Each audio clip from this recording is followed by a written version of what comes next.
ਗੁਰਬਾਣੀ ਖੰਡਬਾਣੀ ਦੇਖ ਰਹੀਆਂ ਦੇਸ਼ ਵਿਦੇਸ਼ ਦੀਆਂ ਸਾਰੀਆਂ ਸੰਗਤਾਂ ਦਾ ਸਵਾਗਤ ਹੈ। ਮੈਂ ਹਾਂ ਸੁਖਵੰਤ ਸਿੰਘ ਮਖੂ। ਦਰਸ਼ਕੋ, ਹਰ ਵਾਰ ਕਿਸੇ ਨਵੇਂ ਮੁੱਦੇ ਦੇ ਉੱਪਰ ਤੁਹਾਡੀ ਸੇਵਾ ਦੇ ਵਿੱਚ ਹਾਜ਼ਰ ਹੋ ਜਾਈਦਾ। ਕਿਸੇ ਵੀ ਐਂਗਲ ਤੋਂ ਗੱਲ ਕਰਨੀ ਹੋਵੇ, ਕਿਸੇ ਵੀ ਮੁੱਦੇ ਦੇ ਉੱਪਰ ਗੱਲ ਕਰਨੀ ਹੋਵੇ ਤੇ ਹਰ ਵਕਤ ਕੋਸ਼ਿਸ਼ ਸਾਡੀ ਇਹੀ ਰਹਿੰਦੀ ਹੈ ਕਿ ਸਮੇਂ ਦਾ ਸੱਚ ਤੁਹਾਡੀ ਸੇਵਾ ਦੇ ਵਿੱਚ ਅਸੀਂ ਹਾਜ਼ਰ ਕਰ ਸਕੀਏ। ਅਸੀਂ ਜੇ ਗੱਲ ਕਰੀਏ ਗੁਰੂ ਸਾਹਿਬਾਨਾਂ ਦੇ ਇਤਿਹਾਸਕ, ਜਦੋਂ ਅਸੀਂ ਗੁਰੂ ਘਰਾਂ ਦੇ ਅੰਦਰ ਗੁਰਪੁਰਬ ਮਨਾਉਂਦੇ ਹਾਂ, ਗੁਰੂ ਕੀਆਂ ਸੰਗਤਾਂ ਗੁਰਪੁਰਬ ਮਨਾਉਂਦੀਆਂ ਤੇ ਕਈ ਵਾਰ ਨਗਰ ਦੇ ਲੋਕ ਗੁਰੂ ਘਰ ਦੇ ਗ੍ਰੰਥੀ ਸਿੰਘ ਨੂੰ ਜਾ ਕੇ ਪੁੱਛਦੇ ਆ ਵੀ ਐਤਕੀ ਗੁਰਪੁਰਬ, ਜੇ ਗੁਰੂ ਨਾਨਕ ਸਾਹਿਬ ਦੇ ਗੁਰਪੁਰਬ ਦੀ ਗੱਲ ਕਰੀਏ ਤੇ ਕਦੋਂ ਆ ਰਿਹਾ? ਗੁਰੂ ਨਾਨਕ ਸਾਹਿਬ ਜੀ ਦਾ ਗੁਰਪੁਰਬ ਕਦੋਂ ਹੈ? ਜਿਹੜਾ ਆਉਂਦਾ ਉਹੀ ਪੁੱਛਦਾ, ਇੱਕ ਵਾਰ ਦੋ ਵਾਰ, ਕਈ ਵਾਰ ਤਾਂ ਗੁਰੂ ਘਰ ਦਾ ਵਜ਼ੀਰ ਗ੍ਰੰਥੀ ਸਿੰਘ ਜਵਾਬ ਦੇਣ ਤੋਂ ਹੀ ਮੁਨਕਰ ਹੋ ਜਾਂਦਾ। ਮੈਂ ਕਿੰਨਿਆਂ ਕੁ ਨੂੰ ਦੱਸਾਂ ਵੀ ਸਪੀਕਰ ਦੇ ਵਿੱਚ ਤਾਂ ਮੈਂ ਪਹਿਲਾਂ ਹੀ ਰੌਲਾ ਪਾ ਕੇ ਸਾਰੇ ਪਿੰਡ ਨੂੰ ਦੱਸ ਚੁੱਕਾਂ ਤੇ ਫਿਰ ਮੈਨੂੰ ਵਾਰ-ਵਾਰ ਪੁੱਛਦੇ ਹੋ। ਹੁਣ ਇੱਥੇ ਇੱਕ ਸਵਾਲ ਖੜੇ ਹੋ ਜਾਂਦਾ ਹੈ। ਹਰ ਇੱਕ ਨੂੰ ਪਤਾ ਹੈ ਵੀ 25 ਦਸੰਬਰ ਵਾਲੇ ਦਿਨ ਕੀ ਹੁੰਦਾ ਹੈ, ਕ੍ਰਿਸਮਸ ਡੇ ਵੱਡਾ ਦਿਨ, ਬੱਚਿਆਂ ਨੂੰ ਪਤਾ ਹੈ। ਪਰ ਹੁਣ ਇੱਥੇ ਸਵਾਲ ਇਹ ਖੜਾ ਵੀ ਗੁਰੂ ਨਾਨਕ ਦੇਵ ਮਹਾਰਾਜ ਸੱਚੇ ਪਾਤਸ਼ਾਹ ਜੀ ਦਾ ਪ੍ਰਕਾਸ਼ ਪੁਰਬ ਕਦੋਂ ਹੈ? ਸਾਡੇ ਸਿਆਣਿਆਂ ਵਿਆਣਿਆਂ ਨੂੰ ਨਹੀਂ ਪਤਾ, ਬੱਚਿਆਂ ਦੀ ਗੱਲ ਕੀ ਕਰੀਏ। ਤੇ ਇੱਕ ਵਿਸ਼ੇਸ਼ ਤੌਰ ਤੇ ਇਸੇ ਕਰਕੇ ਹੀ ਸਾਡੇ ਬਹੁਤ ਹੀ ਸਤਿਕਾਰਤ ਹਸਤੀ ਹੈ ਆਸਾ ਸਿੰਘ ਜੀ ਘੁੰਮਣ ਸਾਹਿਬ, ਡਾਕਟਰ ਸਾਹਿਬ ਨੇ, ਉਹਨਾਂ ਨੂੰ ਇੱਕ ਕਿਤਾਬ ਲਿਖਣੀ ਪੈ ਗਈ, ਵਿਸਾਖ ਕੇ ਕੱਤਕ ਕੇ ਦੋਵੇਂ। ਇਸੇ ਮੁੱਦੇ ਦੇ ਉੱਪਰ ਹੀ ਉਹਨਾਂ ਨੇ ਇੱਕ ਕਿਤਾਬ ਲਿਖੀ ਤੇ ਅੱਜ ਸਾਰੀਆਂ ਗੱਲਾਂ ਬਾਤਾਂ ਅਸੀਂ ਇਸੇ ਮੁੱਦੇ ਦੇ ਉੱਪਰ ਕਰਨ ਦਾ ਯਤਨ ਕਰਾਂਗੇ। ਸਭ ਤੋਂ ਪਹਿਲਾਂ ਡਾਕਟਰ ਆਸਾ ਸਿੰਘ ਘੁੰਮਣ ਸਾਹਿਬ ਜੀ ਉਹਨਾਂ ਦਾ ਸਵਾਗਤ ਕਰਦੇ ਹਾਂ ਫਤਿਹ ਦੀ ਸਾਂਝ ਪਾ ਕੇ। ਡਾਕਟਰ ਸਾਹਿਬ ਜੀ, ਵਾਹਿਗੁਰੂ ਜੀ ਕਾ ਖਾਲਸਾ, ਵਾਹਿਗੁਰੂ ਜੀ ਕੀ ਫਤਿਹ। ਡਾਕਟਰ ਸਾਹਿਬ ਜੀ, ਪਹਿਲਾ ਸਵਾਲ ਹੀ ਹੈ ਵੀ ਤੁਹਾਨੂੰ ਕਿਤਾਬ ਲਿਖਣੀ ਕਿਉਂ ਪੈ ਗਈ ਵਿਸਾਖ ਕੇ ਕੱਤਕ ਕੇ ਦੋਵੇਂ? ਇਸ ਤਰ੍ਹਾਂ ਜੀ ਕਿ ਗੁਰੂ ਨਾਨਕ ਦੇਵ ਜੀ ਦਾ 550 ਸਾਲਾ ਆਪਾਂ ਮਨਾਇਆ 2 ਸਾਲ ਹੀ ਪਹਿਲਾਂ ਜੀ। ਉਸ ਵੇਲੇ ਇੱਥੇ ਇੱਕ ਕਿਤਾਬ ਵੰਡੀ ਜਾ ਰਹੀ ਸੀ ਭਾਈ ਈਸ਼ਰ ਸਿੰਘ ਨਾਹਰਾ ਹੋਰਾਂ ਦੀ, ਵਿਸਾਖ ਨਹੀਂ ਕੱਤਕ। ਅੱਛਾ ਜੀ। ਜੀ। ਉਸ ਤੋਂ ਪਹਿਲਾਂ ਕਰਮ ਸਿੰਘ ਹਿਸਟੋਰੀਅਨ ਹੋਰੀ ਕਿਤਾਬ ਲਿਖ ਚੁੱਕੇ ਸੀ, ਕੱਤਕ ਨਹੀਂ ਵਿਸਾਖ। ਉਸ ਦਾ ਜਵਾਬ ਜਿਹੜਾ ਹੈ ਉਹ ਈਸ਼ਰ ਸਿੰਘ ਨਾਹਰਾ ਜੀ ਨੇ ਲਿਖਿਆ ਸੀ, ਵਿਸਾਖ ਨਹੀਂ ਕੱਤਕ। ਸੋ ਇਹ ਇੱਕ ਕੰਟਰੋਵਰਸੀ, ਵਿਵਾਦ ਜਿਹੜਾ ਹੈ, ਇਹ ਕਾਫੀ ਲੰਬੇ ਸਮੇਂ ਤੋਂ ਸਿੱਖ ਸੰਗਤ ਵਿੱਚ ਚੱਲਿਆ ਆ ਰਿਹਾ। ਅੱਜ ਵੀ ਸਾਡੇ ਬੱਚੇ ਜਿਹੜੇ ਨੇ, ਜੇ ਉਹ ਇਤਿਹਾਸ ਦੀ ਕਿਤਾਬ ਪੜ੍ਹਨ ਤੇ ਉੱਥੇ ਲਿਖਿਆ ਹੋਏਗਾ ਗੁਰੂ ਨਾਨਕ ਦੇਵ ਜੀ ਦਾ ਪ੍ਰਕਾਸ਼ ਪੁਰਬ ਵਿਸਾਖ ਸੁਦੀ 3। ਜੀ ਬਿਲਕੁਲ। ਜਦੋਂ ਕਿ ਮਨਾਇਆ ਇਹ ਕੱਤਕ ਦੀ ਪੂਰਨਮਾਸ਼ੀ ਨੂੰ ਜਾਂਦਾ। ਹੁਣ ਤਾਂ ਖੈਰ ਉਹਦੇ ਵਿੱਚ ਹੋਰ ਇੱਕ ਕਨਫਿਊਜ਼ਨ ਆ ਗਿਆ ਵੀ ਪਿਛਲੇ ਸਾਲ ਅਸੀਂ ਇਹ ਅੱਸੋਂ ਦੀ ਪੂਰਨਮਾਸ਼ੀ ਨੂੰ ਜਾ ਕੇ ਮਨਾਇਆ, ਕੱਤਕ ਦੀ ਪੂਰਨਮਾਸ਼ੀ ਨਹੀਂ, ਅੱਸੋਂ ਦੀ ਪੂਰਨਮਾਸ਼ੀ 'ਚ ਜਾ ਕੇ ਮਨਾਇਆ। ਸੋ ਪਹਿਲੀ ਕੰਟਰੋਵਰਸੀ ਦੀ ਜਦੋਂ ਗੱਲ ਕਰਨੇ ਆ ਕਿ ਇਤਿਹਾਸਕ ਤੌਰ ਦੇ ਉੱਤੇ ਇੱਕ ਭਾਈ ਬਾਲੇ ਵਾਲੀ ਜਨਮ ਸਾਖੀ ਨੂੰ ਛੱਡ ਕੇ ਬਾਕੀ ਸਾਰੀਆਂ ਜਨਮ ਸਾਖੀਆਂ ਜਿਹੜੀਆਂ ਉਹਨਾਂ ਦੇ ਵਿੱਚ ਗੁਰੂ ਨਾਨਕ ਦੇਵ ਜੀ ਦਾ ਪ੍ਰਕਾਸ਼ ਪੁਰਬ ਵਿਸਾਖ ਸੁਦੀ 3। ਸੰਮਤ ਉਹੀ ਹੈ, ਲੇਕਿਨ ਦਿਹਾੜਾ ਜਿਹੜਾ ਹੈ ਉਹ ਕੱਤਕ ਪੂਰਨਮਾਸ਼ੀ ਨਹੀਂ, ਵਿਸਾਖ ਸੁਦੀ 3 ਹੈ।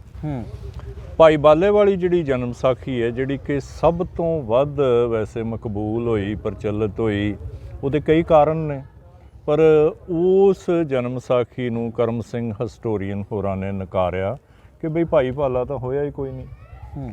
ਭਾਈ ਬਾਲੇ ਦਾ ਜ਼ਿਕਰ ਜਦੋਂ ਭਗਤ ਮਾਲਾ ਵਿੱਚ ਆਉਂਦਾ ਉਦੋਂ ਵੀ ਉਹਨਾਂ ਦਾ ਨਾਂ ਕਿਤੇ ਨਹੀਂ ਆਉਂਦਾ, ਜਦੋਂ ਭਾਈ ਗੁਰਦਾਸ ਜੀ ਜ਼ਿਕਰ ਕਰਦੇ ਨੇ ਉਹਨਾਂ ਦਾ ਵੀ ਨਹੀਂ ਆਉਂਦਾ, ਭਾਈ ਮਰਦਾਨੇ ਦਾ ਤੇ ਆਉਂਦਾ ਪਰ ਭਾਈ ਬਾਲੇ ਦਾ ਕਿਤੇ ਜ਼ਿਕਰ ਨਹੀਂ ਆਉਂਦਾ।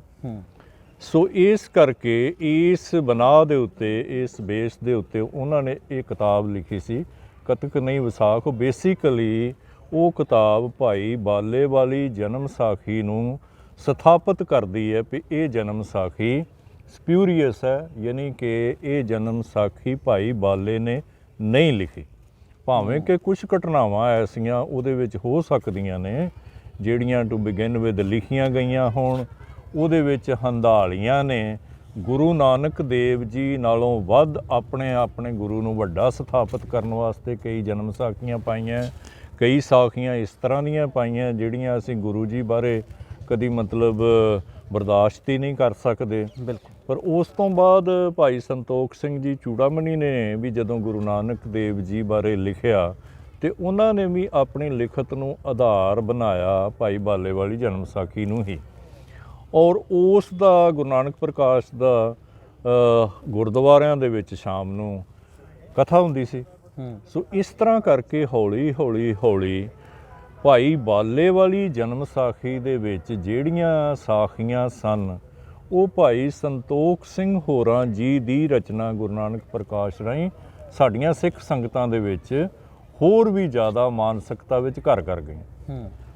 ਮੈਂ ਦੇਖਿਆ ਜੀ ਪਿਛਲੇ 3-4 ਸਾਲ ਜੀ 550 ਸਾਲਾਂ ਤੇ ਮੇਰੇ ਨਾਲ ਦੇ ਜਿਹੜੇ ਪ੍ਰੋਫੈਸਰ ਸਨ, ਮੈਂ ਜਦੋਂ ਉਹਨਾਂ ਨੂੰ ਕਹਿੰਦਾ ਸੀ ਭਾਈ ਬਾਲਾ ਤੇ ਹੋਇਆ ਨਹੀਂ, ਉਹ ਕਹਿੰਦੇ ਨਾ ਨਾ ਇਹ ਕਿਸ ਤਰ੍ਹਾਂ ਹੋ ਸਕਦਾ। ਕਿਉਂਕਿ ਭਾਈ ਬਾਲਾ ਇਹ ਵਾਕਿਆ ਤੁਹਾਡੀ ਡਾਕਟਰ ਸਾਹਿਬ ਜੀ ਗੱਲ ਇਹੀ ਹੈ, ਇਹ ਬੱਚਿਆਂ ਨੂੰ ਪਤਾ ਹੈ ਇੱਕ ਭਾਈ ਬਾਲਾ ਹੋਇਆ ਤੇ ਇੱਕ ਭਾਈ ਮਰਦਾਨਾ ਹੋਇਆ, ਇੱਕ ਸੱਜੇ ਪਾਸੇ ਬਹਿੰਦਾ ਸੀ ਤੇ ਇੱਕ ਖੱਬੇ ਪਾਸੇ ਬੈਠਦਾ ਸੀ। ਹਾਂ, ਜਿੱਥੋਂ ਤੱਕ ਤੇ ਚਲੋ ਖੈਰ ਉਹ ਜਿਹੜੀ ਜਿਸ ਚਿੱਤਰ ਦੀ ਤੁਸੀਂ ਗੱਲ ਕਰ ਰਹੇ ਹੋ ਉਹ ਇੱਕ ਸੰਕੇਤਕ ਵੀ ਹੈ, ਉਪਦੇਸ਼ਾਤਮਕ ਵੀ ਹੈ ਕਿ ਭਾਈ ਬਾਲਾ ਰੈਪਰੈਜ਼ੈਂਟ ਕਰ ਰਿਹਾ ਹੈ ਹਿੰਦੂ ਕਮਿਊਨਿਟੀ ਨੂੰ। ਉੱਦਾਂ ਉਹਦੇ ਵਿੱਚ ਜਨਮ ਵਿਸਾਖੀ ਵਿੱਚ ਭਾਈ ਬਾਲਾ ਨੂੰ ਸੰਧੂ ਜੱਟ ਕਿਹਾ, ਪਰ ਚਲੋ ਅਸੀਂ ਇਹ ਮੰਨ ਲੈਂਦੇ ਹਾਂ ਕਿ ਭਾਈ ਬਾਲਾ ਜਿਹੜਾ ਹੈ ਇੱਕ ਕਮਿਊਨਿਟੀ ਨੂੰ ਰੈਪਰੈਜ਼ੈਂਟ ਕਰ ਰਿਹਾ, ਭਾਈ ਮਰਦਾਨਾ ਦੂਜੀ ਨੂੰ।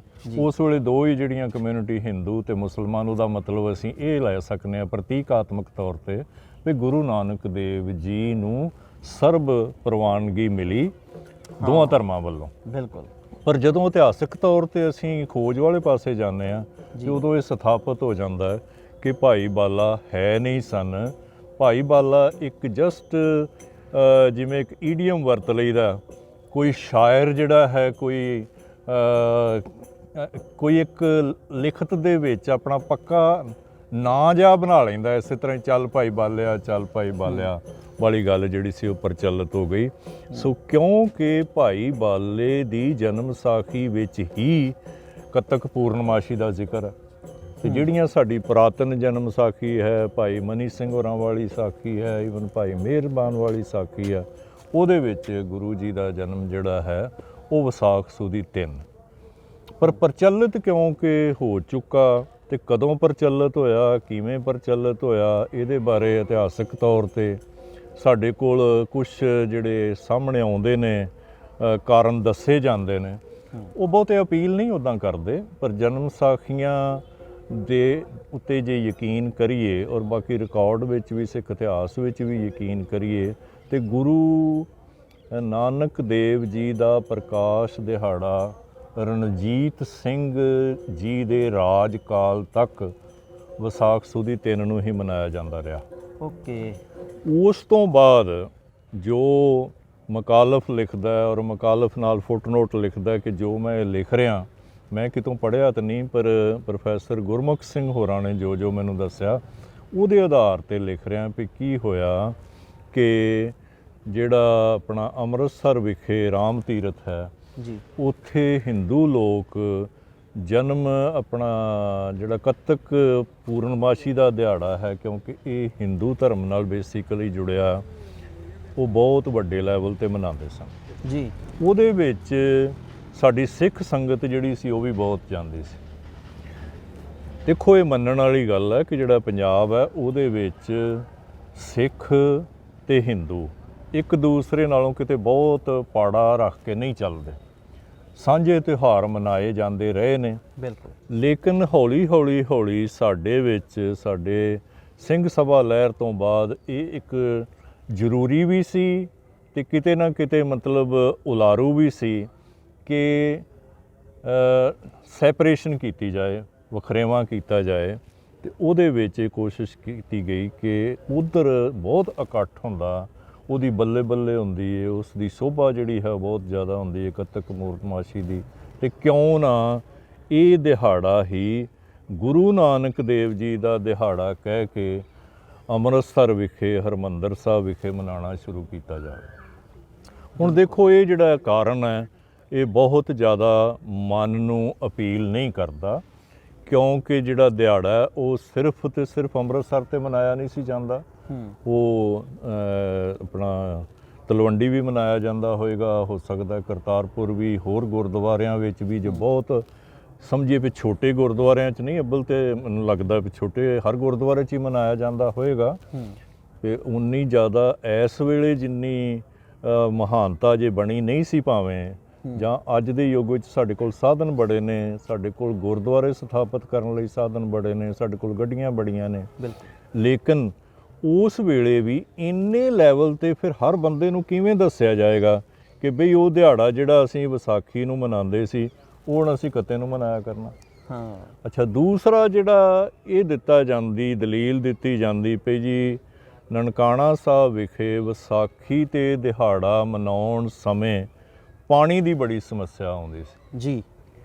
ਦੇਖੋ, ਦਿਹਾੜੇ ਇਹਨਾਂ ਛੋਟੀਆਂ ਮੋਟੀਆਂ ਸਮੱਸਿਆਵਾਂ ਕਰਕੇ ਕਦੀ ਨਹੀਂ ਬਦਲੇ ਜਾਂਦੇ, ਕੋਈ ਬਹੁਤ ਵੱਡੀ ਸਮੱਸਿਆ ਨਹੀਂ। ਔਰ ਵਿਸਾਖੀ ਦੀ ਸ਼ੁਰੂਆਤ ਜਿਹੜੀ ਹੈ ਉਹ ਕਿਤੇ ਬਹੁਤ ਵੱਡੀ ਗਰਮੀ ਦਾ ਮੌਸਮ ਵੀ ਨਹੀਂ, ਵਿਸਾਖੀ ਦਾ ਸ਼ੁਰੂਆਤ ਸਿਰਫ ਗਰਮੀ ਦੀ ਸ਼ੁਰੂਆਤ ਹੈ। ਗਰਮੀ ਤਾਂ ਉਸ ਤੋਂ ਬਾਅਦ ਅਜੇ ਜੇਠ ਹਾੜ ਵਿੱਚ ਜਾ ਕੇ ਹੋਣੀ ਹੁੰਦੀ ਹੈ, ਆਰੰਭਤਾ ਹੈ। ਸੋ ਇਹ ਵੀ ਗੱਲ ਕੋਈ ਬਹੁਤੀ ਅਪੀਲ ਨਹੀਂ ਕਰਦੀ ਕਿ ਸਿਰਫ ਪਾਣੀ ਦੀ ਥੁੜ ਕਰਕੇ ਸਾਰੇ ਦਾ ਸਾਰਾ ਜਿਹੜਾ ਇਹ ਸਿਸਟਮ ਚੱਲ ਰਿਹਾ ਸੀ ਉਸ ਨੂੰ ਬਦਲ ਦਿੱਤਾ ਗਿਆ ਹੋਵੇ।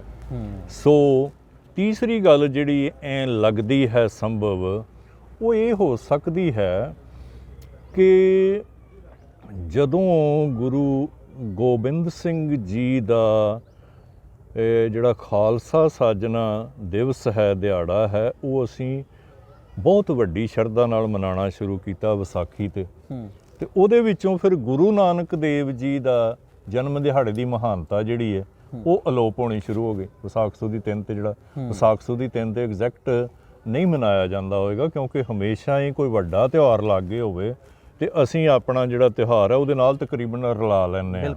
ਸੋ ਵਿਸਾਖੀ ਦੇ ਲਾਗੇ ਬੰਨੇ ਕਿਉਂਕਿ ਗੁਰੂ ਨਾਨਕ ਦੇਵ ਜੀ ਦਾ ਪ੍ਰਕਾਸ਼ ਦਿਹਾੜਾ ਹੁੰਦਾ ਸੀ ਵਿਸਾਖ ਸੁਦੀ 13 ਅਪ੍ਰੈਲ ਨੂੰ, ਜਾਂ ਵਿਸਾਖੀ ਵਾਲੇ ਦਿਨ ਕਦੀ ਵੀ ਨਹੀਂ ਆਇਆ। ਸੋ ਦਿਹਾੜਾ 2-3 ਦਿਨ 4 ਦਿਨ ਅੱਗੇ ਪਿੱਛੇ ਹੁੰਦਾ ਹੋਵੇਗਾ ਤੇ ਉਹ ਵਿਸਾਖੀ ਵਾਲੇ ਦਿਨ ਮਨਾਇਆ ਜਾਂਦਾ ਹੋਵੇਗਾ। ਲੇਕਿਨ ਇਹ ਵੀ ਇੱਥੇ ਇੱਕ ਗੱਲ ਧਿਆਨ 'ਚ ਰੱਖਣ ਵਾਲੀ ਹੈ ਕਿ ਵਿਸਾਖੀ ਜੇ ਸੱਭਿਆਚਾਰਕ ਦਿਹਾੜਾ ਤੇ ਹੋ ਸਕਦਾ ਗੁਰੂ ਗੋਬਿੰਦ ਸਿੰਘ ਜੀ ਦੇ ਵੇਲੇ ਵੀ ਇਹ ਧਾਰਮਿਕ ਦਿਹਾੜੇ ਦੇ ਤੌਰ ਤੇ ਔਰ ਗੁਰੂ ਨਾਨਕ ਦੇਵ ਜੀ ਦੇ ਪ੍ਰਕਾਸ਼ ਪੁਰਬ ਕਰਕੇ ਵੀ ਮਨਾਇਆ ਜਾਂਦਾ ਹੋਵੇ ਤੇ ਇਸ ਕਰਕੇ ਵੀ ਬਹੁਤ ਵੱਡਾ ਇਕੱਠ ਹੋਇਆ ਹੋਵੇ ਉਸ ਸਮੇਂ ਜਦੋਂ ਗੁਰੂ ਜੀ ਨੇ ਮਤਲਬ ਵੰਗਾਰਿਆ ਪਿਆ ਉਹ ਭਾਈ ਅੱਜ ਵੇਲੇ ਕੌਮ ਨੂੰ ਲੋੜ ਆ ਤੇ ਲੱਖਾਂ ਦੀ ਗਿਣਤੀ ਵਿੱਚ ਕੌਮ ਜਿਹੜੀ ਸੀ ਉਹ ਆਨੰਦਪੁਰ ਸਾਹਿਬ ਵਿਖੇ ਪਹੁੰਚ ਗਈ ਵਿਸਾਖੀ ਵਾਲੇ ਦਿਹਾੜੇ ਤੇ। ਸੋ ਵਿਸਾਖੀ ਵਾਲਾ ਦਿਹਾੜਾ ਬਹੁਤ ਮਹੱਤਵਪੂਰਨ ਸੀ ਤੇ ਕੱਤਕ ਪੂਰਨਮਾਸ਼ੀ ਵਾਲਾ ਓਵਰਨਾਈਟ ਜੇ ਅਸੀਂ ਕੋਈ ਫੈਸਲਾ ਲੈ ਲਿਆ, ਇੱਕਦਮ ਹੀ ਫੈਸਲਾ ਲੈ ਲਿਆ ਤੇ ਉਹ ਐਕਸੈਪਟ ਵੀ ਹੋ ਗਿਆ ਤੇ ਉਹ ਕਿਉਂ ਹੋ ਗਿਆ? ਸੋ ਮੇਰੀ ਇੱਕ ਹਾਈਪੋਥੇਸਿਸ ਇਹਨੂੰ ਕਵਾਂਗੇ ਕਿ ਮੇਰਾ ਇੱਕ ਵਿਚਾਰ ਹੈ ਕਿ ਉਹਦਾ ਕਾਰਨ ਜਿਹੜਾ ਹੈ ਉਹ ਇੱਥੋਂ ਸ਼ੁਰੂ ਹੁੰਦਾ, ਸੁਲਤਾਨਪੁਰ ਲੋਧੀ ਤੋਂ ਜੀ। ਉਹ ਇਸ ਕਰਕੇ ਤੁਸੀਂ ਦੇਖੋ ਜੀ ਵੀ ਪ੍ਰਮੁੱਖ ਤੌਰ ਤੇ ਜਿਹੜੀ ਭਾਈ ਬਾਲੇ ਵਾਲੀ ਜਨਮ ਸਾਖੀ ਹੈ ਜਿਵੇਂ ਲੈ ਕੇ ਚੱਲੀਏ ਜੇ ਜੀ, ਤੇ ਭਾਈ ਬਾਲੇ ਵਾਲੀ ਮੰਨਦੀ ਹੈ ਕਿ ਗੁਰੂ ਨਾਨਕ ਦੇਵ ਜੀ ਦਾ ਪੁਰਬ ਪ੍ਰਕਾਸ਼ ਪੁਰਬ ਕੱਤਕ ਪੂਰਨਮਾਸ਼ੀ ਜਿਹੜਾ ਵਹੀਂ ਪ੍ਰਵੇਸ਼ ਵਾਲਾ ਦਿਹਾੜਾ ਉਸ ਸਾਖੀ ਦੇ ਮੁਤਾਬਕ ਉਸ ਵੇਲੇ ਗੁਰੂ ਨਾਨਕ ਦੇਵ ਜੀ 27 ਸਾਲਾਂ ਦੇ ਸਨ ਜੀ, ਪੂਰੇ 27 ਸਾਲਾਂ ਦੇ। ਓਕੇ, ਤੇ ਜੇ ਪੂਰੇ 27 ਸਾਲਾਂ ਦੇ ਸਨ ਇਹਦਾ ਮਤਲਬ ਫਿਰ ਵਹੀਂ ਪ੍ਰਵੇਸ਼ ਵਾਲਾ ਦਿਹਾੜਾ ਵੀ ਕੱਤਕ ਪੂਰਨਮਾਸ਼ੀ ਨੂੰ ਆਏਗਾ, ਕਿਉਂਕਿ ਉਸ ਜਨਮ ਸਾਖੀ ਦੇ ਮੁਤਾਬਕ ਪ੍ਰਕਾਸ਼ ਦਿਹਾੜਾ ਕੱਤਕ ਜਨਮ ਸਾਖੀ ਹੈ ਤੇ ਫਿਰ 27 ਸਾਲਾਂ ਦਾ ਵੀ ਤੇ ਬੰਦਾ ਉਸੇ ਦਿਨ ਹੀ ਪੂਰਾ ਹੋਏਗਾ ਨਾ। ਸੋ ਇਹਦਾ ਮਤਲਬ ਜਿਹੜਾ ਵਹੀਂ ਪ੍ਰਵੇਸ਼ ਵਾਲਾ ਵਾਕਿਆ ਹੈ, ਘਟਨਾ ਹੈ, ਜੋ ਵੀ ਅਸੀਂ ਉਸ ਨੂੰ ਨਾਂ ਦੇਣਾ ਚਾਹੀਏ, ਉਹ ਕੱਤਕ ਪੂਰਨਮਾਸ਼ੀ ਵਾਲੇ ਦਿਨ ਵਾਪਰਿਆ। ਇੱਥੇ ਸਵਾਲ ਖੜਾ ਹੋ ਗਿਆ, ਇੱਕ ਤਾਂ ਸੰਸਾਰ ਤੇ ਆਉਣਾ ਜਨਮ ਤੇ ਇੱਕ ਅਕਾਲ ਪੁਰਖ ਪਰਮਾਤਮਾ ਦੇ ਵਿੱਚ ਅਭੇਦਤਾ ਵਾਲਾ ਜਨਮ। ਉਸ ਜਨਮ ਦੀ ਗੱਲ ਕਰ ਰਹੇ ਹੋ, ਪੂਰੇ 27 ਸਾਲ ਕੱਤਕ ਦੀ ਪੂਰਨਮਾਸ਼ੀ ਵਾਲੇ ਦਿਨ ਭਾਈ ਬਾਲੇ ਦੀ ਜਨਮ ਸਾਖੀ ਮੁਤਾਬਕ। ਅੱਛਾ, ਹੁਣ ਗੱਲ ਆਈ ਭਾਈ ਮਿਹਰਬਾਨ ਵਾਲੀ ਜਿਹੜੀ ਸਾਖੀ। ਭਾਈ ਮਿਹਰਬਾਨ ਜਿਹੜੇ ਨੇ ਗੁਰੂ ਅਰਜਨ ਦੇਵ ਜੀ ਦੇ ਭਤੀਜੇ ਸਨ, ਗੁਰੂ ਘਰ ਦੇ ਨੇੜੇ ਸਨ। ਬਿਲਕੁਲ, ਭਾਵੇਂ ਗੁਰਗੱਦੀ ਮਿਲਣ ਕਰਕੇ ਉਹਨਾਂ ਨੂੰ ਗਿਲੇ ਸ਼ਿਕਵੇ ਹੋਣ ਉਹ ਗੱਲ ਵੱਖਰੀ ਹੈ, ਪਰ ਗੁਰੂ ਨਾਨਕ ਘਰ ਨਾਲੋਂ ਤੇ ਨਹੀਂ ਸਨ, ਉਹ ਟੁੱਟ ਗਏ। ਸੋ ਉਹਨਾਂ ਦੀ ਜਿਹੜੀ ਜਨਮ ਸਾਖੀ ਹੈ ਜੀ, ਉਹਦੇ ਮੁਤਾਬਕ ਜਿਹੜਾ ਵਹੀਂ ਪ੍ਰਵੇਸ਼ ਦੀ ਘਟਨਾ ਹੈ ਉਹ ਉਸ ਵੇਲੇ ਵਾਪਰਦੀ ਜਦੋਂ ਗੁਰੂ ਨਾਨਕ ਦੇਵ ਜੀ 26.5 ਸਾਲ ਦੇ ਸਨ। ਓਕੇ, ਔਰ ਉਹਨਾਂ ਦੇ ਮੁਤਾਬਕ ਜਿਹੜਾ ਜਨਮ ਦਿਹਾੜਾ ਉਹ ਵਿਸਾਖ ਸੁਦੀ 3 ਦਾ। ਠੀਕ ਹੈ। ਇਹ ਇੱਕ ਟੈਕਨੀਕਲ ਜੀ ਗੱਲ ਹੈ ਜਿਹਨੂੰ ਸਮਝਣ ਦੀ ਲੋੜ ਆ। ਬਿਲਕੁਲ। ਭਾਈ ਮਿਹਰਬਾਨ ਦੀ ਜਨਮ ਸਾਖੀ ਦੇ ਮੁਤਾਬਕ ਪ੍ਰਕਾਸ਼ ਦਿਹਾੜਾ ਵਿਸਾਖ ਸੁਦੀ 3 ਹੈ। 3 ਹੈ। ਔਰ ਜਿਹੜਾ ਵਹੀਂ ਪ੍ਰਵੇਸ਼ ਦਾ ਦਿਹਾੜਾ ਉਹ ਭਾਈ ਮਿਹਰਬਾਨ ਜੀ ਲਿਖਦੇ ਨੇ ਵੀ ਭਾਦਰੋਂ ਦੀ ਪੂਰਨਮਾਸ਼ੀ ਅੱਧ ਭਾਦਰੋਂ ਨੂੰ ਵਾਪਰਿਆ। ਉਸੇ ਗੱਲ ਨੂੰ ਹੀ ਚੁੱਕ ਕੇ ਭਾਈ ਸਾਹਿਬ ਸਿੰਘ ਹੋਰੀ ਵੀ ਗੁਰੂ ਨਾਨਕ ਜੀਵਨ ਬਿਰਤਾਂਤ ਵਿੱਚ ਲਿਖ ਦਿੰਦੇ ਨੇ ਕਿ ਇਹ ਕੱਤਕ ਦੀ ਪੂਰਨਮਾਸ਼ੀ ਨੂੰ ਵਾਪਰਿਆ। ਹੁਣ ਆਪਾਂ ਸਾਰੇ ਪੰਜਾਬੀ ਸੱਭਿਆਚਾਰ ਨਾਲ ਸੰਬੰਧਿਤ ਹਾਂ, ਅਸੀਂ ਪਿੰਡਾਂ 'ਚ ਰਹਿਣ ਵਾਲੇ ਲੋਕ ਹਾਂ ਜੀ। 26.5 ਸਾਲ ਦੀ ਉਮਰ ਵਿੱਚ ਇਹ ਵਾਕਿਆ ਵਾਪਰਿਆ ਜੀ। ਵਿਸਾਖ, ਜੇਠ, ਹਾੜ, ਸੌਣ, ਭਾਦਰੋਂ, ਅੱਸੋਂ ਤੇ ਕੱਤੇ 6 ਮਹੀਨੇ ਜਾ ਕੇ 60 ਜੇ ਲੱਗਣੀ ਹੈ 26.5 ਸਾਲ ਤੇ ਉਹ ਕੱਤੇ ਵਿੱਚ ਪੂਰੇ ਹੁੰਦੇ ਨੇ, ਨਾ ਕਿ ਭਾਦਰੋਂ ਵਿੱਚ ਪੂਰੇ ਹੁੰਦੇ ਨੇ। ਬਿਲਕੁਲ। ਸੋ ਕਿਤੇ ਨਾ ਕਿਤੇ ਖਿਆਲ ਵਿੱਚ ਹੀ ਨਹੀਂ ਆਈ ਗੱਲ ਵੀ ਇਹ 6 ਮਹੀਨੇ ਤੇ ਭਾਦਰੋਂ 'ਚ ਬਣਦੇ ਹੀ ਨਹੀਂ। ਮੈਂ ਫਿਰ ਗੱਲ ਦੁਹਰਾਵਾਂ ਆਪਣੀ ਨੂੰ ਕਿ 26.5 ਸਾਲ ਦੀ ਉਮਰ ਵਿੱਚ ਵਹੀਂ ਪ੍ਰਵੇਸ਼ ਵਾਲਾ ਵਾਕਿਆ ਹੋਇਆ ਭਾਈ ਮਿਹਰਬਾਨ ਦੀ ਜਨਮ ਸਾਖੀ ਦੇ ਮੁਤਾਬਕ। ਤੇ ਭਾਈ ਮਿਹਰਬਾਨ ਦੀ ਜਨਮ ਸਾਖੀ ਦੇ ਮੁਤਾਬਕ ਜਿਹੜਾ ਗੁਰੂ ਜੀ ਦਾ ਪ੍ਰਕਾਸ਼ ਦਿਹਾੜਾ ਉਹ ਵਿਸਾਖ ਸੁਦੀ 3 ਦਾ।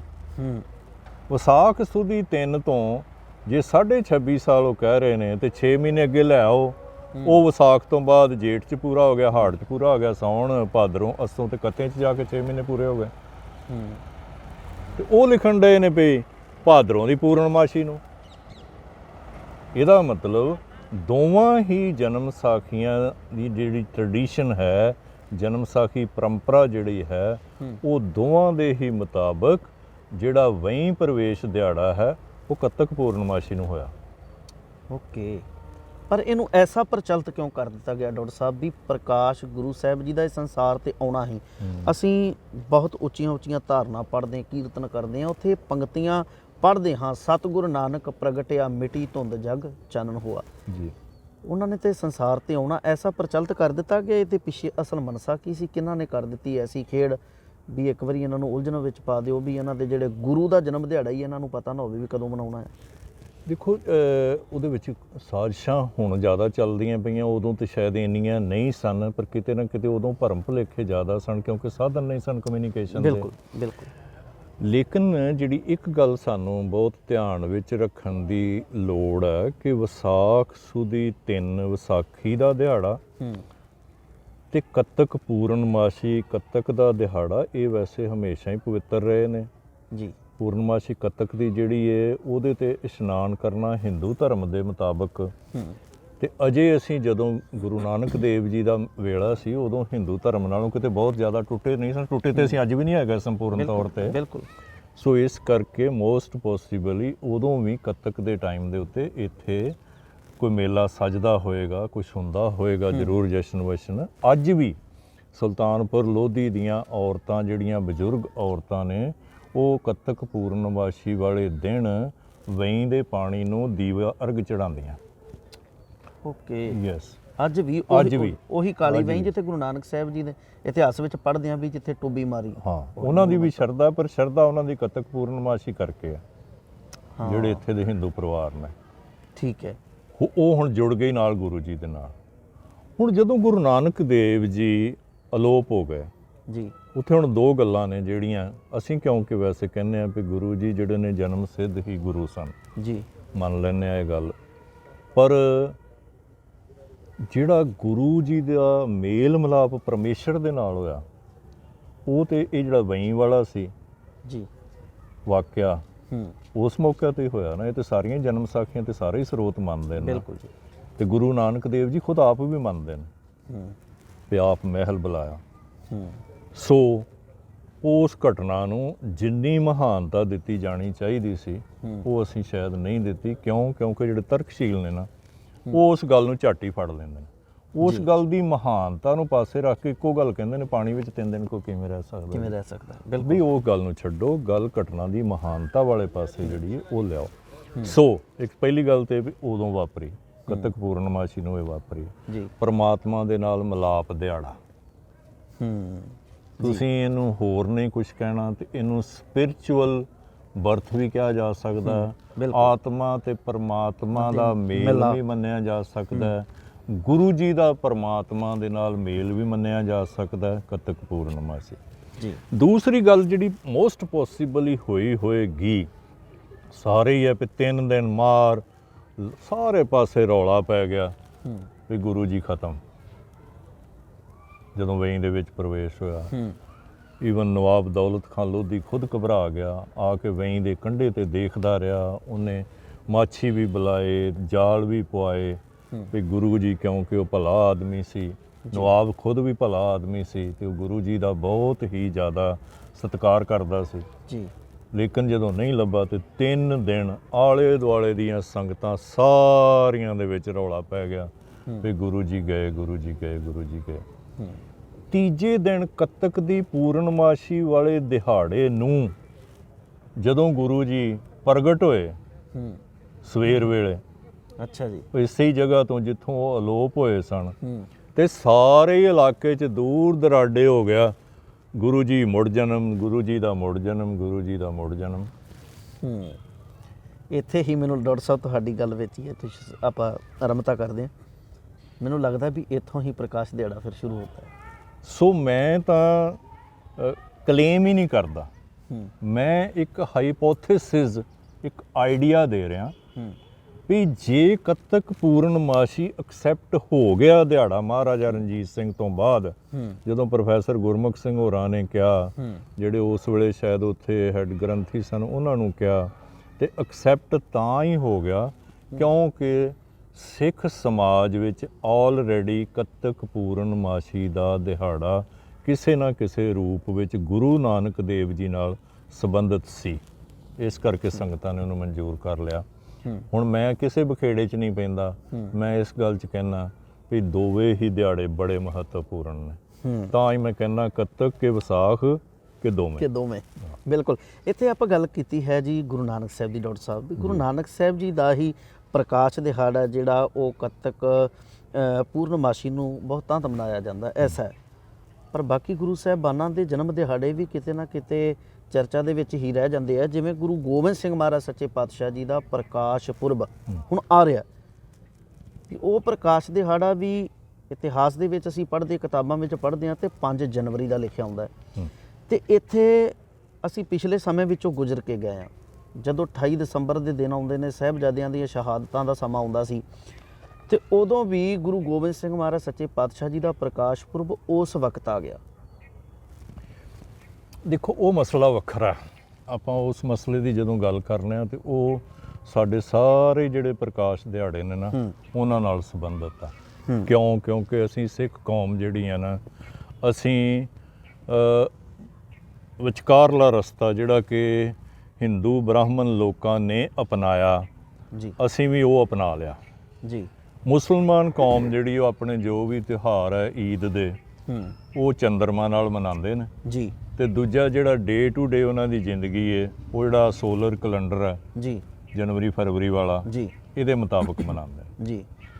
ਅਸੀਂ ਮਤਲਬ ਅਸੀਂ ਕਹਿ ਲਓ ਜਾਂ ਹਿੰਦੁਸਤਾਨੀਆਂ ਵਾਲਿਆਂ ਨੇ ਜਿਹੜਾ ਸੋਲਰ ਕੈਲੰਡਰ ਹੈ ਜੀ ਤੇ ਜਿਹੜਾ ਲੂਨਰ ਕੈਲੰਡਰ ਹੈ ਨਾ, ਉਹਨਾਂ ਦੋਵਾਂ ਦੇ ਵਿੱਚ ਹੀ ਮਤਲਬ ਕਿਤੇ ਨਾ ਕਿਤੇ ਅਸੀਂ ਕੰਪਰੋਮਾਈਜ਼ ਜਿਹਾ ਕਰਨ ਦੀ ਕੋਸ਼ਿਸ਼ ਕਰਨੇ ਆ ਜੀ। ਉਹ ਜਿਹੜਾ ਆ ਜਾਂਦਾ ਵਿੱਚ ਲਾਉਣ ਮਹੀਨਾ ਜੀ, ਤੇ ਉਹ ਕਿਉਂਕਿ ਚੰਦਰਮਾ ਜਿਹੜਾ ਹੈ ਉਸ ਦੀ ਜਿਹੜੀ ਚਾਲ ਹੈ ਉਹ ਸ਼ਾਇਦ ਬਣਦੀ ਹੈ 344 ਦਿਨ 'ਚ ਪੂਰੀ, ਤੇ ਜਿਹੜੀ ਇਹ ਹੈ ਇਹ ਬਣਦੀ ਹੈ 365 ਦਿਨ ਵਿੱਚ ਪੂਰੀ। 344 ਹੈ ਕਿ 354? ਹਾਂ, 354।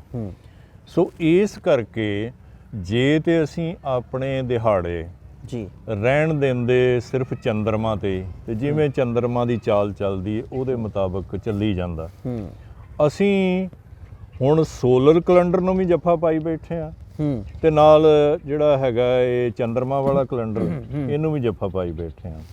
ਉਹਦੇ ਵਿੱਚ ਜਿਵੇਂ ਹੁਣ ਜਿਹੜੀ ਮੈਂ ਗੱਲ ਕਰ ਰਿਹਾ ਸਾਂ ਵੀ ਆ ਗਿਆ ਲਾਉਣ ਮਹੀਨਾ, ਉਹ ਨੈਸ਼ ਮਹੀਨਾ, ਉਸ ਨੈਸ਼ ਮਹੀਨੇ ਦੇ ਵਿੱਚ ਕੋਈ ਵੀ ਸ਼ੁਭ ਜਿਹੜਾ ਕਰਮ ਹੈ, ਸ਼ੁਭ ਮਤਲਬ ਕਹਿ ਲਓ ਤਿਉਹਾਰ ਹੈ, ਉਹ ਮਨਾਇਆ ਨਹੀਂ ਜਾਂਦਾ। ਉਹਦੇ ਲਾਉਣ ਮਹੀਨੇ ਕਰਕੇ ਤੇ ਉਹਦੇ ਅਸ਼ੁਭ ਕਰਕੇ ਕੱਤਕ ਦੀ ਪੂਰਨਮਾਸ਼ੀ ਵਿੱਚ ਜਦੋਂ ਮਿਲਾਇਆ ਗਿਆ, ਚੌਥੇ ਮਹੀਨੇ ਬਾਅਦ 365 ਦਿਨ ਦੇ ਬਰਾਬਰ ਹੋਣ ਵਾਸਤੇ ਚੰਦਰਮਾ ਸਾਲ ਨੂੰ ਵੀ ਉਹ ਫਿਰ 1 ਮਹੀਨਾ ਵਿੱਚ ਵੱਧ ਜਾਂਦਾ, ਚੌਥੇ ਇੱਕ ਸਾਲ। ਉਹ ਜਿਹੜਾ ਹੈ ਉਹ ਲੌਂਦ ਦਾ ਮਹੀਨਾ, ਲੌਂਦ ਦਾ ਜਿਹੜਾ ਹੈ ਉਹ ਨੈਸ਼ ਮਹੀਨਾ, ਨੈਸ਼ ਮਹੀਨੇ ਵਿੱਚ ਗੁਰਪੁਰਬ ਆ ਨਹੀਂ ਸਕਦਾ, ਇਸ ਕਰਕੇ ਫਿਰ ਉਹ ਅੱਸੋਂ ਦੀ ਪੂਰਨਮਾਸ਼ੀ ਨੂੰ ਜਾ ਪਿਆ। ਸੋ ਪੂਰੇਵਾਲ ਹੋਰਾਂ ਨੇ ਜਿਹੜੀ ਮਿਹਨਤ ਨਾਲ ਦੇਖੋ ਕੈਲੰਡਰ ਤਿਆਰ ਕੀਤਾ ਜੀ, ਜੇ ਕੋਈ ਉਹਦੇ ਵਿੱਚ ਖਾਮੀਆਂ ਨੇ ਉਹ ਦੂਰ ਕੀਤੀਆਂ ਜਾ ਸਕਦੀਆਂ, ਪਰ ਸਿੱਖ ਕੌਮ ਖਾਸ ਤੌਰ ਤੇ ਅੱਜ ਦੇ ਯੁੱਗ ਵਿੱਚ ਅਸੀਂ ਕਹਿੰਦੇ ਆ ਵੀ ਅਸੀਂ ਹੁਣ 5 ਆਬ ਵਾਲੇ ਪੰਜਾਬੀ ਨਹੀਂ ਰਹਿ ਗਏ, ਅਸੀਂ 7 ਸਮੁੰਦਰਾਂ ਵਾਲੇ ਪੰਜਾਬੀ ਆ। ਬਿਲਕੁਲ। ਤੇ ਜਦੋਂ ਅਸੀਂ 7 ਸਮੁੰਦਰਾਂ ਤੇ ਛਾਏ ਪਏ ਆ ਤੇ ਉੱਥੇ ਅਸੀਂ ਗਲੋਬਲ ਪੰਜਾਬੀ ਆ, ਵਰਲਡ ਸਿਟੀਜ਼ਨ ਆ, ਉਹ ਕੈਲੰਡਰ ਸਾਡੇ ਲਈ ਇਸ ਨਾਲੋਂ ਵੀ ਇੰਪੋਰਟੈਂਟ ਹੋ ਗਿਆ। ਸੋ ਇਸ ਕਰਕੇ ਉਹਦੇ ਨਾਲ ਪਿੱਛੇ ਧੁਰ ਤੱਕ ਜਾ ਕੇ ਗੁਰੂ ਨਾਨਕ ਦੇਵ ਜੀ ਦੇ ਵੇਲੇ ਤੋਂ ਜੇ ਕਿਸੇ ਸੱਜਣ ਨੇ ਮਿਹਨਤ ਕਰਕੇ ਕੋਰਲੇਟ ਕਰਕੇ ਕੈਲੰਡਰ ਬਣਾਇਆ ਤੇ ਉਹ ਆਪਾਂ ਨੂੰ ਮੰਨ ਲੈਣਾ ਚਾਹੀਦਾ। ਉਹਦੇ ਵਿੱਚ ਅਸੀਂ 2 ਤਰੀਕਾਂ ਜਿਹੜੀਆਂ ਨੇ, ਸ਼ਾਇਦ ਇੱਕ ਪਹਿਲਾਂ ਸ਼ੁਰੂ ਵਿੱਚ ਗੁਰੂ ਨਾਨਕ ਦੇਵ ਜੀ ਦਾ ਗੁਰਪੁਰਬ ਤੇ ਇੱਕ ਹੋਰ ਪੁਰਬ ਸੀ ਸ਼ਾਇਦ ਮਾਘੀ ਦਾ, ਉਹ 2 ਅਸੀਂ ਕਿਹਾ ਵੀ ਅਸੀਂ ਹਿੰਦੂ ਕੈਲੰਡਰ ਮੁਤਾਬਕ ਜਾਂ ਜਿਹੜਾ ਕਹਿ ਲਓ ਚੰਦਰਮਾ ਕੈਲੰਡਰ ਹੈ ਉਹਦੇ ਮੁਤਾਬਕ ਹਾਲ ਦੀ ਘੜੀ ਰੱਖ ਲੈਂਦੇ ਹਾਂ, ਜਿੰਨੀ ਦੇਰ ਤੱਕ ਸੰਗਤਾਂ ਦੀ ਜਿਹੜੀ ਸਾਈਕੀ ਹੈ ਉਹ ਇੱਥੇ ਨਹੀਂ ਪਹੁੰਚ ਜਾਂਦੀ, ਤੇ ਬਾਕੀ ਜਿਹੜੇ ਨੇ ਉਹ ਅਸੀਂ ਪੂਰੇਵਾਲ ਦੇ ਕੈਲੰਡਰ ਦੇ ਮੁਤਾਬਕ ਕਰ ਲਈਏ। ਹੁਣ ਸਾਨੂੰ ਕਈਆਂ ਨੂੰ ਲੱਗਦਾ ਵੀ ਐਡਾ ਵੱਡਾ ਫੈਸਲਾ ਤੇ ਪੂਰੇਵਾਲ ਦੇ ਨਾਂ ਤੇ ਕੈਲੰਡਰ ਜਿਹੜਾ ਹੈਗਾ ਉਹ ਤੇ ਕਿਉਂ ਕਰੀਏ, ਉਹਦਾ ਭਾਈ ਨਾਂ ਗੁਰਮੁਖ ਕੈਲੰਡਰ ਰੱਖ ਲਓ, ਨਾਨਕਸ਼ਾਹੀ ਰੱਖ ਹੀ ਲਿਆ ਆਪਾਂ ਨੇ, ਲੇਕਿਨ ਫਿਰ ਸਾਨੂੰ ਨਾਨਕਸ਼ਾਹੀ ਵੀ ਮਨਜ਼ੂਰ ਨਹੀਂ ਆਇਆ। ਉਹਦੇ ਵਿੱਚ ਸੰਤ ਸਮਾਜ ਨੇ ਇਹ ਮਹਿਸੂਸ ਕਰਨਾ ਸ਼ੁਰੂ ਕਰ ਦਿੱਤਾ ਵੀ ਨਹੀਂ, ਚੰਦਰਮਾ ਜਿਹੜਾ ਹੈ ਉਹਦੀ ਕਿਆ ਬਾਤ ਹੈ, ਜਦੋਂ ਪੂਰਨਮਾਸ਼ੀ ਹੁੰਦੀ ਹੈ ਉਦੋਂ ਕਿਆ ਬਾਤ ਹੈ। ਸੋ ਇਸ ਕਰਕੇ ਮੱਸਿਆ ਨਾਲ ਸਾਡਾ ਬੜਾ ਤਗੜਾ ਕਾਰੋਬਾਰ ਜੁੜਿਆ, ਸਾਡਾ ਪੂਰਨਮਾਸ਼ੀ ਨਾਲ ਵੀ ਬੜਾ ਤਗੜਾ ਕਾਰੋਬਾਰ ਜੁੜਿਆ। ਉਹਨੂੰ ਛੱਡ ਕੇ, ਚੰਦਰਮਾ ਨੂੰ ਛੱਡ ਕੇ ਅਸੀਂ ਸੂਰਜ ਵਿੱਚ ਤੇ ਤਾਪੀ ਬੜਾ, ਉਹਦੀ ਗੱਲ ਕਿਉਂ ਕਰੀਏ ਜੀ। ਬਿਲਕੁਲ ਸੱਚ। ਸੋ ਅਸਲੀਅਤ ਵੈਸੇ ਇਹੀ ਹੈ ਵੀ ਨਿਸ਼ਚਿਤ ਤਰੀਕਾਂ ਦੇ ਉੱਤੇ ਸੰਗਰਾਂਦਾਂ ਵੀ ਆ ਜਾਣ, ਨਿਸ਼ਚਿਤ ਤਰੀਕਾਂ ਦੇ ਉੱਤੇ ਗੁਰਪੁਰਬ ਆ ਜੇ, ਪੂਰਨਮਾਸ਼ੀ ਨੇ ਤੇ ਅਮਾਵਸ ਨੇ ਚੰਦਰਮਾ ਦੇ ਹਿਸਾਬ ਨਾਲ ਹੀ ਆਉਣਾ, ਉਸ ਹਿਸਾਬ ਨਾਲ ਆਈ ਜਾਣ ਤੇ ਅਸੀਂ ਮਨਾਈ ਜਾਈਏ। ਲੇਕਿਨ ਮੁੱਕਦੀ ਗੱਲ ਅਖੀਰਲੀ ਜਿਹੜੀ ਮੈਂ ਕਹਾਂਗਾ ਵੀ ਕਿਸੇ 'ਚ ਵੀ ਝਗੜੇ 'ਚ ਕਹਿੰਦੇ ਨੇ, ਮੈਨੂੰ ਕਈ ਵਾਰੀ ਕਹਿਣਗੇ ਵੀ ਕੀ ਫਰਕ ਪੈਂਦਾ, ਮੈਂ ਬਿਲਕੁਲ ਫਰਕ ਨਹੀਂ ਪੈਂਦਾ, ਲੋੜ ਤੇ ਅਮਲ ਕਰਨ ਦੀ ਹੈ, ਤੇ ਉਹ ਅਸੀਂ ਕਿਹੜਾ ਕਰਨੇ ਆ ਫਿਰ। ਬਿਲਕੁਲ। ਜਾਂ ਤੇ ਹੋਏ ਨਾ ਵੀ ਅਸੀਂ ਇਹ ਕਹੀਏ ਵੀ ਨਹੀਂ ਸਾਨੂੰ ਕੱਤਕ ਨਾਲ ਕੋਈ ਫਰਕ ਨਹੀਂ, ਸਾਨੂੰ ਇਸ ਗੱਲ ਨਾਲ ਕੋਈ ਫਰਕ ਨਹੀਂ, ਕੱਤਕ ਦੀ ਪੂਰਨਮਾਸ਼ੀ ਨੂੰ ਗੁਰਪੁਰਬ ਆ ਜੇ ਅਸੀਂ ਤਾਂ ਵੀ ਅਮਲਾਂ ਤੇ ਨਿਬੇੜੇ ਕਰਨੇ ਨੇ, ਅਸੀਂ ਚੰਗੇ ਕਰਮ ਦੇ ਉਦਣ ਪ੍ਰਣ ਲੈਣੇ ਨੇ। ਜੇ ਉਹ ਵਿਸਾਖ ਸੁਦੀ 3 ਨੂੰ ਆ ਜੇ ਤਾਂ ਵੀ ਕੋਈ ਨਹੀਂ, ਅਸੀਂ ਤੇ ਚੰਗੇ ਕਰਮ ਹੀ ਕਰਨੇ ਨੇ। ਪਰ ਚੰਗੇ ਕਰਮਾਂ ਨੂੰ ਭੁੱਲ ਭੁਲਾ ਕੇ ਕਨਫਿਊਜ਼ਨ ਕ੍ਰੀਏਟ ਕਰ ਦੇਣਾ ਸਾਰੀ ਦੁਨੀਆ ਦੇ ਉੱਤੇ, ਆਪਣੇ ਲਈ ਵੀ ਤੇ ਦੂਜੀਆਂ ਕੌਮਾਂ ਵਾਸਤੇ ਵੀ। ਯਾਰ ਕਦੋਂ ਇਹਨਾਂ ਦਾ ਗੁਰੂ ਨਾਨਕ ਦਾ, ਯਾਰ ਪਿਛਲੀ ਵਾਰੀ ਤੇ ਕੱਤਕ ਵਿੱਚ ਸੀ, ਐਤਕਾਂ ਅਸੋਂ 'ਚ ਤੁਰਿਆ ਫਿਰਦਾ। ਸ਼ਹੀਦੀ ਦਿਹਾੜਾ ਉਧਰੋਂ ਤੇ ਉਧਰੋਂ ਗੁਰੂ ਜੀ ਦਾ ਪ੍ਰਕਾਸ਼ ਪੁਰਬ, ਖੁਸ਼ੀ ਦਾ ਦਿਹਾੜਾ। ਸੋ ਕਿੰਨੇ ਕਲੈਸ਼ ਨੇ ਸਾਡੇ, ਕਿਉਂਕਿ ਸਾਡੇ ਦਿਹਾੜੇ ਵੀ ਬਹੁਤ ਨੇ। ਮੇਰੇ ਸ਼ਾਇਦ ਦਿਮਾਗ 'ਚ ਆ ਕਿ 2019 ਦੇ ਵਿੱਚ ਸ਼ਾਇਦ ਵੀ 1 ਸਾਲ ਦੇ ਵਿੱਚ 2 ਗੁਰੂ ਗੋਬਿੰਦ ਸਿੰਘ ਪਾਤਸ਼ਾਹ ਆਏ ਸਨ, 2 ਆਏ ਸਨ, 1 ਸਾਲ 'ਚ ਆਏ ਨੇ, 1 ਸਾਲ 'ਚ ਆਏ ਨੇ। ਬਿਲਕੁਲ ਠੀਕ ਹੈ ਤੁਹਾਡੀ ਗੱਲ। ਬਿਲਕੁਲ ਤੁਸੀਂ ਗੱਲ ਬੜੀ ਦਰੁਸਤ ਕੀਤੀ, ਗੱਲ ਤਾਂ ਅਮਲ ਕਰਨ ਦੀ ਹੈ। ਅਮਲ ਕਰਨ। ਦਰਸ਼ਕੋ, ਸਾਰੀਆਂ ਵਿਚਾਰਾਂ ਤੁਸੀਂ ਸਾਡੇ ਬਹੁਤ ਹੀ ਸਤਿਕਾਰਯੋਗ ਡਾਕਟਰ ਆਸਾ ਸਿੰਘ ਜੀ ਘੁਮਾਣ ਸਾਹਿਬ ਤੋਂ ਸੁਣੀਆਂ ਨੇ। ਇਹਨਾਂ ਨੇ ਤਾਂ ਕਮਾਲ ਹੀ ਕਰ ਦਿੱਤੀ, ਵਿਸਾਖ ਕੇ ਕੱਤਕ ਕੇ ਦੋਵੇਂ ਗੱਲ ਤਾਂ ਕਹਿੰਦੇ ਅਮਲ ਕਰਨ ਦੀ ਹੈ। ਤੁਸੀਂ ਮਨਾ ਲਓ ਪਰ ਉਲਝਣ ਦੇ ਵਿੱਚ ਨਾ ਪਾਓ। ਪਰ ਇੱਥੇ ਇੱਕ ਸਵਾਲ ਖੜਾ ਇਹ ਵੀ ਹੋ ਜਾਂਦਾ ਹੈ, ਗੁਰੂ ਕੀਆਂ ਸੰਗਤਾਂ ਨੇ ਕਿਹਾ ਸੀ ਵੀ ਪਾਲ ਸਿੰਘ ਪੁਰੇਵਾਲ ਉਹਨਾਂ ਨੇ ਬੜੀ ਮਿਹਨਤ ਕੀਤੀ ਹੈ, ਉਹਨਾਂ ਦੀ ਜਿਹੜੀ ਮਿਹਨਤ ਹੈ ਉਹ ਉਹਨਾਂ ਦੀ ਘਾਲਣਾ ਜਿਹੜੀ ਘਾਲੀ ਹੋਈ ਹੈ ਉਹ ਅਜਾਈ ਗਈ ਹੈ। ਪਹਿਲਾਂ ਤਾਂ ਉਹ ਨਾਨਕਸ਼ਾਹੀ ਕੈਲੰਡਰ ਲਾਗੂ ਕਰ ਦਿੱਤਾ ਗਿਆ, ਉਹਦੇ ਮੁਤਾਬਕ ਜਿਹੜੀਆਂ ਸੰਗਤਾਂ ਚੱਲਦੀਆਂ ਸਨ, ਪਰ ਜਿਹੜੇ ਪੁੰਨਿਆਂ ਮੱਸਿਆ ਸੰਗਰਾਂਦਾਂ ਬਣਾਉਣ ਵਾਲੇ ਐਸੇ ਸਨ ਜਿਨ੍ਹਾਂ ਦੇ ਡੇਰਿਆਂ ਤੇ ਸੰਗਤ ਪਹੁੰਚਦੀ ਸੀ ਤੇ ਉਹ ਕਿਤੇ ਨਾ ਕਿਤੇ ਉਲਝਣ ਕਰਕੇ ਜਦੋਂ ਉਹਨਾਂ ਨੂੰ ਪਤਾ ਲੱਗਾ ਵੀ ਦੋ ਤਾਂ ਹੁਣ ਪੁੰਨਿਆ ਤੇ ਦੋ ਸੰਗਰਾਂਦਾਂ ਜਿਹੜੀਆਂ ਲੱਗਣ ਲੱਗ ਪਈਆਂ ਨੇ, ਇਹ ਸੰਗਤ ਸਾਡੀ ਉਲਝਣ ਵਿੱਚ ਪੈ ਗਈ ਹੈ। ਫਿਰ ਸੰਤ ਸਮਾਜ ਨੇ ਇਕੱਤਰਤਾ ਕਰਕੇ ਡਾਕਟਰ ਸਾਹਿਬ ਨੇ ਜਿਵੇਂ ਦੱਸਿਆ ਤੇ ਅਸੀਂ ਵੀ ਸਾਰਾ ਕੁਝ ਮੀਡੀਆ ਦੇ ਵਿੱਚ ਦੇਖਦੇ ਰਹੇ ਹਾਂ ਵੀ ਸ਼੍ਰੀ ਅਕਾਲ ਤਖਤ ਸਾਹਿਬ ਤੇ ਜਾਂਦੇ ਆ ਤੇ ਅਕਾਲ ਤਖਤ ਸਾਹਿਬ ਤੋਂ ਫਿਰ ਉਹ ਨਾਨਕਸ਼ਾਹੀ ਕੈਲੰਡਰ ਦਾ ਕਤਲ ਹੋ ਜਾਂਦਾ ਹੈ, ਖਤਮ ਕਰ ਦਿੱਤਾ ਜਾਂਦਾ ਹੈ। ਪਰ ਦਰਸ਼ਕੋ, ਸਾਨੂੰ ਆਪ ਮੁਹਾਰੇ ਫੈਸਲੇ ਕਰਨੇ ਪੈਣਗੇ ਵੀ ਅਸੀਂ ਕਿਸ ਤਰੀਕੇ ਦੇ ਨਾਲ ਇੱਕ ਡੇਟ ਨੂੰ ਨਿਸ਼ਚਿਤ ਕਰਕੇ ਆਪਣੇ ਗੁਰੂ ਸਾਹਿਬਾਨਾਂ ਦਾ ਉਹ ਜਨਮ ਦਿਹਾੜਾ ਮਨਾਉਣਾ ਹੈ ਤੇ ਜਨਮ ਦਿਹਾੜੇ ਦੇ ਵਿੱਚੋਂ ਅਸੀਂ ਪ੍ਰਾਪਤ ਕੀ ਕੁਝ ਕਰਨਾ ਹੈ ਤੇ ਅਸੀਂ ਆਪਣੇ ਬੱਚਿਆਂ ਨੂੰ ਕਿਹੜੀ ਸਿੱਧੀ ਲਾਈਨ, ਕਿਹੜਾ ਸਿੱਧਾ ਰਸਤਾ, ਕਿਹੜਾ ਸਿੱਧਾ ਮਾਰਗ ਹੈ ਜਿਹੜਾ ਉਹਨਾਂ ਨੂੰ ਦੱਸਾਂਗੇ ਤੇ ਉਸ ਮੁਤਾਬਕ ਉਹਨਾਂ ਨੇ ਆਪਣੇ ਜੀਵਨ ਨੂੰ ਢਾਲਣਾ ਹੈ। ਇਹ ਸਾਰੀਆਂ ਵਿਚਾਰਾਂ ਦੇ ਉੱਪਰ ਤੁਹਾਡੇ ਕੀ ਵਿਚਾਰ ਨੇ? ਆਪੋ ਆਪਣੇ ਵਿਚਾਰ ਵੀ ਜ਼ਰੂਰ ਮੈਂਸ਼ਨ ਕਰਿਆ ਜੇ ਤਾਂ ਕਿ ਤੁਹਾਡੇ ਵਿਚਾਰ ਵੀ ਅਸੀਂ ਪੜ੍ਹ ਸੁਣ ਸਕੀਏ ਤੇ ਉਹਦੇ ਤੇ ਵਿਚਾਰ ਕਰ ਸਕੀਏ। ਦਿਲ ਦੀਆਂ ਗਹਿਰਾਈਆਂ ਤੋਂ ਸਾਰੀਆਂ ਸੰਗਤਾਂ ਦਾ ਜਿੱਥੇ ਸਵਾਗਤ ਹੈ, ਉੱਥੇ ਡਾਕਟਰ ਆਸਾ ਸਿੰਘ ਜੀ ਘੁਮਾਣ ਸਾਹਿਬ ਜੀ, ਤੁਹਾਡਾ ਬਹੁਤ ਬਹੁਤ ਧੰਨਵਾਦ। ਤੁਸੀਂ ਬਹੁਤ ਵਧੀਆ ਵਿਚਾਰਾਂ ਰੱਖੀਆਂ ਨੇ। ਫਤਿਹ ਦੀ ਸਾਂਝ ਪਾਉਣੇ ਆ ਜੀ। ਵਾਹਿਗੁਰੂ ਜੀ ਕਾ ਖਾਲਸਾ, ਵਾਹਿਗੁਰੂ ਜੀ ਕੀ ਫਤਿਹ।